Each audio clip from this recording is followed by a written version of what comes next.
Good afternoon, students.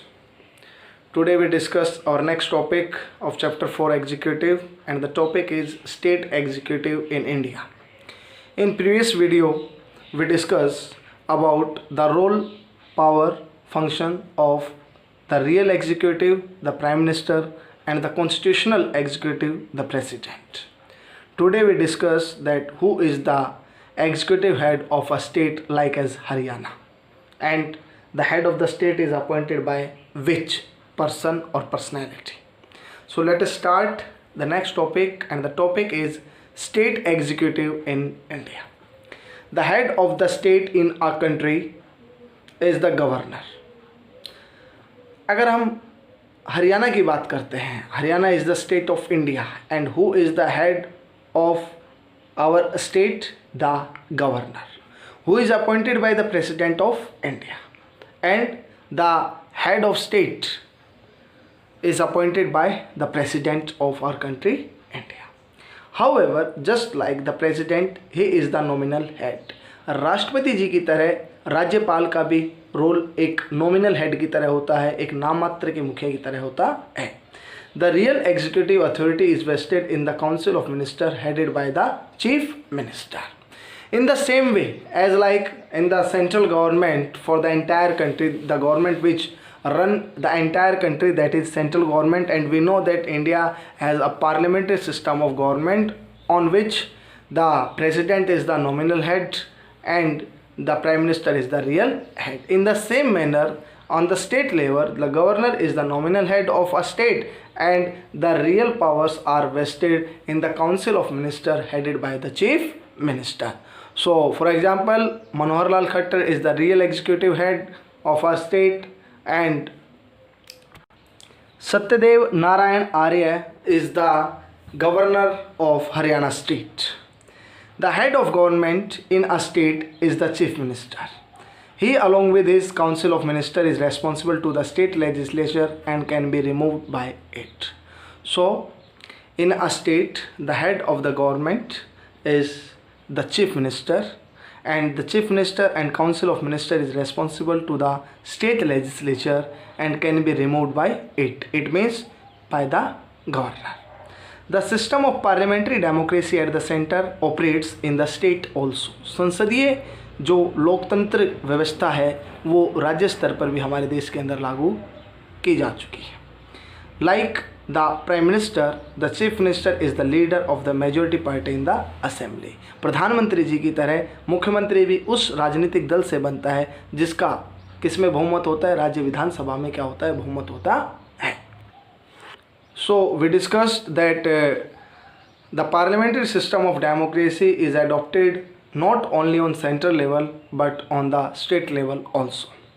So next topic is the powers and the functions of the governor. कि राज्यपाल की कौन कौन सी शक्तियाँ होती है, कौन कौन से कार्य होते हैं. As provided by Article 155 and 156 of the existing Constitution of India.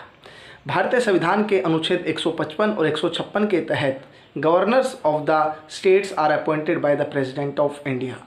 Bharat में राज्यों के राज्यपालों की नियुक्ति राष्ट्रपति जी के द्वारा की जाती है and are answerable to him, और वो किसके प्रति उत्तरदायी होते हैं, राष्ट्रपति के प्रति उत्तरदायी होते हैं. And hold their offices during the pleasure of the president of India. वे तब तक अपने पद पर या अपने ऑफिस में रहते हैं तब तक राष्ट्रपति जी की इच्छा के ऊपर ये निर्भर होता है कि कब तक किसी भी राज्य का राज्यपाल कोई व्यक्ति रह सकता है, और एक राज्यपाल एक से अधिक राज्यों का राज्यपाल रह सकता है.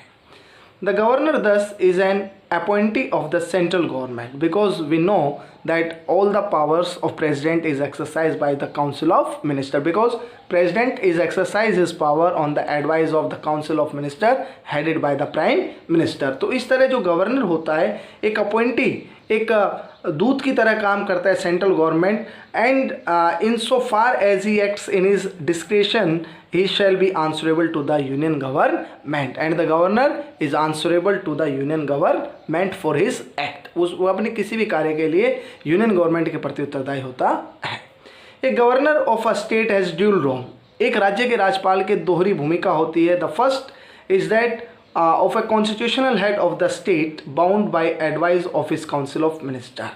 एक राज्य के राज्यपाल होने के नाते, संवैधानिक मुखिया होने के नाते उसे राज्य विधानसभा के सभी जितने भी एडवाइस सलाह होती है उन्हें मानना पड़ता है। The second is the function as vital link between the union government and the state government. और दूसरा, वह केंद्र व राज्य सरकार के बीच में क्या करता है, कड़ी का काम करता है।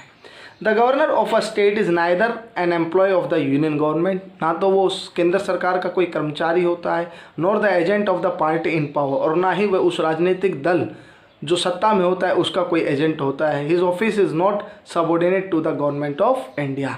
इट मीन्स कि उसका जो ऑफिस है it depends on the whims of the president of India, कि कब तक कोई व्यक्ति राज्यपाल बना रहेगा ये सब राष्ट्रपति जी की इच्छा के ऊपर क्या करता है, निर्भर करता है।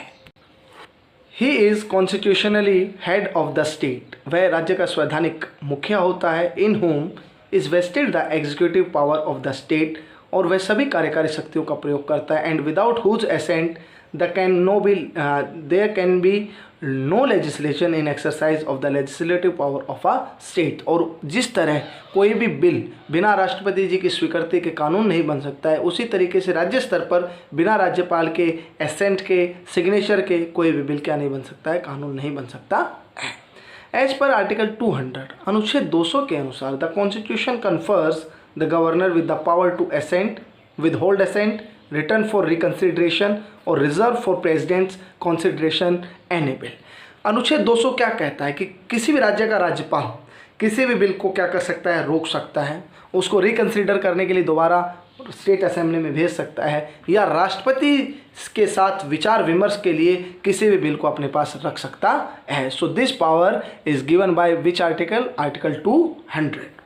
अकॉर्डिंग टू आर्टिकल 356, अगर हम अनुच्छेद 356 की बात करें, the governor of a state may send a report to centre that the state government is not working in accordance with the provision of Indian constitution. As we discussed earlier that there are 3 types of emergency, article 352 national emergency, article 356 state emergency, article 360 that is financial emergency.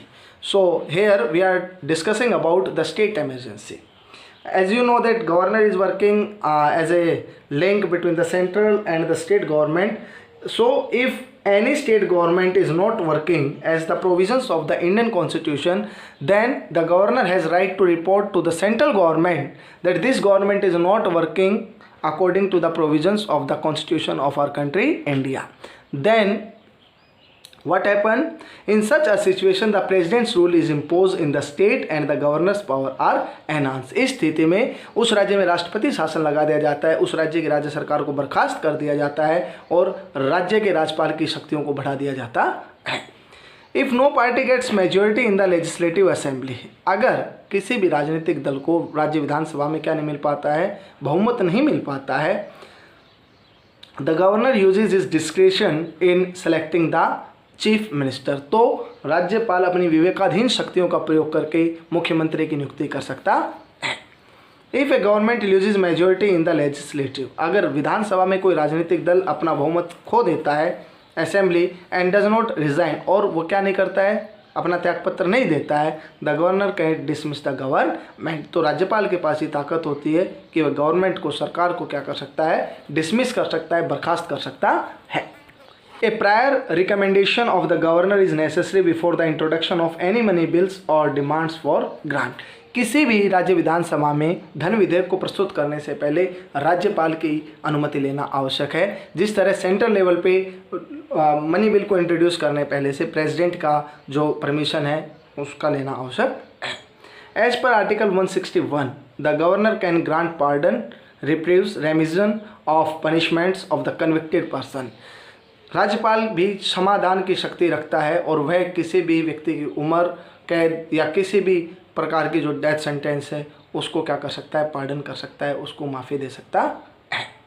Next topic is the features of Indian bureaucracy.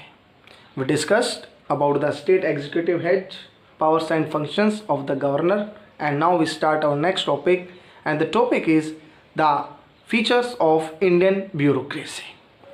Permanent executive. We discussed 2 types of executive. One is permanent and one is political. Political executive are those people, those who are elected by the people through the election. Those are known as political executive. Permanent executive, those who are recruited by the UPSC, Union Public Service Commission, through the examination, those are known as permanent executive. These are very skilled, trained person, educated person of our country, India. The executive organ of the government includes Council of Ministers, headed by the Prime Minister, and a large network of administrators called the bureaucrats or civil servants. These people, these bureaucrats are always working behind the parda. It means behind the curtain. हमारे देश के नौकरशाह वास्तव में देश के संचालन करने वाले वे महत्वपूर्ण व्यक्ति होते हैं जो हमेशा पर्दे के पीछे रहकर क्या करते हैं, कार्य करते हैं. The bureaucrats are trained and skilled officers who constitute the permanent executive. Who are नौकरशाह? Who are bureaucrats? Those persons who are trained and skilled officers who constitute the permanent executive. Governments change, but these bureaucrats do not change. सरकारें बदलती रहती है लेकिन ये नौकरशाह हमेशा क्या रहते हैं, स्थायी रहते हैं. इनका एक परमानेंट टेन्योर होता है, एक एज पे जाके ये रिटायर हो जाते हैं. They assist the minister in the formulation and implementation of this policies. वे हमेशा जितने भी मंत्री होते हैं, जितने भी जो पॉलिटिकल एग्जीक्यूटिव होते हैं, उनको असिस्ट करते हैं फॉर्मुलेशन और इम्प्लीमेंटेशन, किसी भी नीति को बनाने में और उसको लागू करने में सबसे बड़ी भूमिका हमारे इंडियन ब्यूरोक्रेट्स की होती है. Next we start that what are the features of Indian bureaucracy. Bharat के अंदर जो नौकरशाही है उसकी क्या विशेषताएं हैं. So let us start one by one. First is permanent character. The civil servants hold permanent jobs in government departments. जितने भी हमारे सिविल सर्वेंट्स होते हैं उनका एक निश्चित कार्यकाल होता है. They mostly join their service during their youths and continue to work as government servant till the age of retirement which is usually 58 to 60 years. उनकी एक रिटायरमेंट एज होती है जो अक्सर 58 से 60 साल होती है. इस एज पर जाकर वो अपने आप क्या हो जाते हैं, रिटायर हो जाते हैं. सरकारें आती रहती जाती रहती, लेकिन these people are working for the country. लेकिन ये वो लोग हैं जो हमेशा देश के लिए क्या करते रहते हैं बच्चों, काम करते रहते हैं. Second feature is hierarchical organisation. Bureaucracy in hierarchically organise in several levels. Bureaucracy जो नौकरशाही होती है उसमें काफ़ी लेवल्स होते हैं, अपर टू लोअर, उसमें हेड भी होते हैं, उसके नीचे रैंक वाइज इनके क्या होते हैं, ऑफिसर्स होते हैं. Each official is place at a particular level of hierarchy and he enjoys the privileges and powers which are available to his co level officials. ये सभी अपने उन अधिकारों का प्रयोग करते हैं, उन ताकतों का प्रयोग करते हैं जो उसे उस रैंक पर क्या होती है, मिली हुई होती है.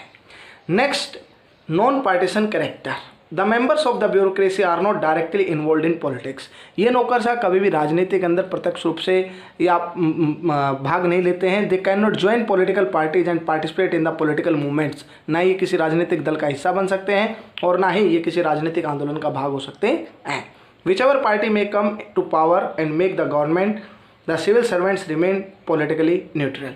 कोई भी सरकार बने, किसी भी दल की सरकार बने, लेकिन ये हमेशा न्यूट्रल बने रहते हैं, स्थिर बने रहते हैं. It means that they never participate in the political system of India. ये कभी भी भारत की उस राजनीति के बारे में कभी भी उसका हिस्सा नहीं बनते हैं जो राजनीतिक दल करते हैं. तो ना तो ये कभी किसी राजनीतिक दल का हिस्सा बनते हैं, ये हमेशा न्यूट्रल रहते हैं, पार्टीशन रहते हैं. इट मीन्स कि हमेशा स्थिर रहते हैं, ये किसी पॉलिटिकल पार्टी का हिस्सा नहीं बनते हैं. तो भारत की नौकरशाही का जो सबसे बड़ा गुण है वो है तटस्थता. It means that they never participate in the politics and become the part of any political party. The next feature is professional, trained and expert class. The bureaucracy constitutes the educated and professionally trained class of persons which helps the political executive in carrying out their functions. जितने भी नौकरशाह होते हैं, नौकरशाह एक ऐसा वर्ग है जो शिक्षित लोगों का वर्ग है, जो प्रशिक्षित लोगों का वर्ग है, जो क्या करते हैं, जो पॉलिटिकल जितने भी एग्जीक्यूटिव होते हैं उनकी मदद करते हैं ताकि वो अपने फंक्शंस को क्या कर सके, कंटिन्यूस कर सके, रेगुलर रूप से चला सके. Fix salaries. Each member of bureaucracy receives a fixed salary. Right at the time of appointment he is allotted a scale of pay which depends upon the nature and level of his job. जिस rank पर जो व्यक्ति bureaucracy का हिस्सा बनता है, part बनता है, उस हिस्से का, उस जॉब का या उस पोस्ट का जितना भी पे स्केल होता है उसको पहले ही क्या कर दिया जाता है, क्लियर कर दिया जाता है कि अगर आप इस पोस्ट पे तो आपको इतना वेतन मिलेगा। तो उनका जो फिक्स सैलरी है वो भारत सरकार के द्वारा दिया जाता है। Bound by rules and regulations, the bureaucracy in our country India, they always follow the rules and regulations of our nation. The bureaucracy always works in accordance with rules and regulation. नियम और विनियमों के द्वारा ही हमारे देश के नौकरशाह क्या करते हैं, काम करते हैं। Each official works only within the sphere prescribed for him by the rules of his department. उस डिपार्टमेंट के जितने भी नियम हैं उसके अनुसार कोई भी व्यक्ति जो नौकरशाह वर्ग का एक हिस्सा होता है वह अपने कर्तव्यों का क्या करता है, निर्वहन करता है। Next, public service spirit as the ideal. Modern bureaucracy identifies itself with public service spirit. आज अगर आधुनिक समय में अगर हम बात करते हैं नौकरशाह वर्ग की, तो इनका एक जो स्प्रिट होता है, इनका एक मोटिव होता है, वो क्या होता है, always public welfare. It always tries to project itself as the civil servant devoted to the promotion of public welfare through the satisfaction of needs। जितने भी आज IAS IPS ऑफिसर्स हैं, they always try to give benefits of policies to the ordinary people of our country। वो हमेशा इस चीज़ के लिए प्रयत्नशील रहते हैं कि जितनी भी नीतियाँ जो सरकार ने बनाई है वो आम लोगों तक पहुंच सके, क्योंकि इम्प्लीमेंटेशन का जो सबसे बड़ा रोल होता है वो इन्हीं ब्यूरोक्रेट्स का होता है। वो चाहे डिस्ट्रिक्ट लेवल पे हो, चाहे वो लोकल लेवल पे हो, सारा का सारा जो दारमदार होता है इन योजनाओं के क्रियान्वयन का, इम्प्लीमेंटेशन का, वो सारा ब्यूरोक्रेसी के हाथ में ही होता है। Bound by a code of conduct, the civil servants have to follow a code of conduct, they have to act in a discipline way. इनको अनुशासन में रहकर काम करना पड़ता है और हर कीमत पर इन्हें उस कोड ऑफ कंडक्ट को क्या करना पड़ता है, फॉलो करना पड़ता है। What do you mean by code of conduct?